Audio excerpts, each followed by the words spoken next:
A Reuters report says that Apple has no plans to comply with the government's mandate to preload a state-owned cyber safety app on its iPhones.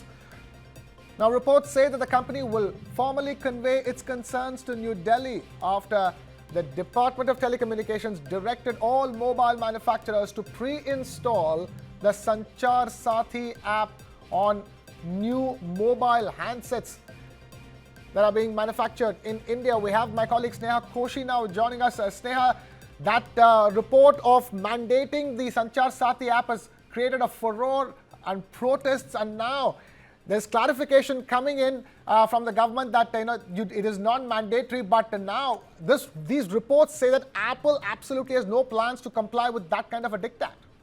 Absolutely, Krishna. This is some important news that's coming in. Of course, there are responses from all these big tech giants that's expected, and we'll have to see how they follow the directive from the government. But in this case, the first response from Apple, it's not an official response from Apple. It's sources, top sources of Apple, from Apple that have responded to the directive of government, and they have said that they do not plan to follow the government's directive, which is that a mandate to preload the smartphones with a state-owned cyber safety app, which is Sanchar Saathi. So Apple moving in very clearly, and this was also in a way expected because Apple has very clear policies of how they follow, what they follow in terms of what comes as preloaded apps. Usually, they have always refused requests such as this, even from other countries, even in other countries or other governments abroad. So this has been Apple's stand all through, but we had to see how they would respond to the Indian government's directive, as it were. Now it's becoming increasingly clear. Sources have said that they will not comply with the mandate to preload the smartphones with the state-owned cyber safety app, which is the Sanchar Saathi. Krishna, the government had in fact, the Reuters report had stated that the government had even wanted the app not only to be preloaded, but also it should not be deleted.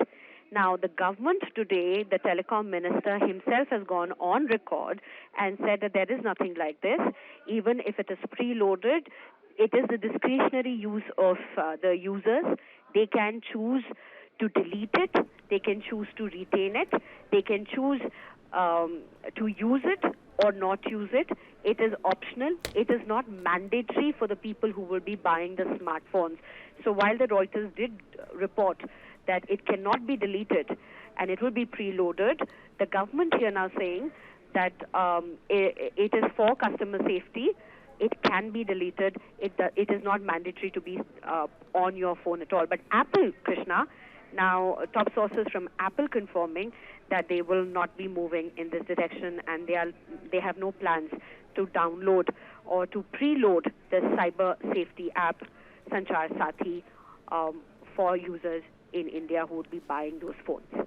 Right, Sneha, that's a big signal coming in from Apple, but a lot seems to be lost in translation essentially between mobile phone manufacturers and what the directive of the government is. So the government has clarified that this is not mandatory. So Apple refusing means that Apple is refusing something that was not mandatory in the first place, and that is the reason why we understand at this stage that Apple is essentially going to convey concerns about such a directive to the government, and that for now it is not preloading any app as mandatory on its iPhones at least, and that will again create concerns for other mobile phone manufacturers as well, from Samsung to Vivo to everybody else. They're going to have the same concerns as to how this is going to go going forward. But hopefully, what is lost in translation between the communication from the government and what is reported in the media and what the opposition is claiming it is. So there will be clarity going forward, at least right after Apple's decision. Krishna, that's going to be interesting to see how this really plays out, because, as I said, there has been, since this news did come out, there has been a lot that has happened over the last few hours. The opposition has gone on in the parliament and outside the parliament. The opposition has said that this is nothing short of the government trying to ensure surveillance, or it's a snooping app. But the opposition has claimed all of these things, while the government has very categorically said that the opposition is trying to create confusion. The government is claiming that this is for customer safety. It is not mandatory. Even if preloaded, it can be deleted. So it also will depend upon the big tech giants, about what their policies are, what their country-specific policies are.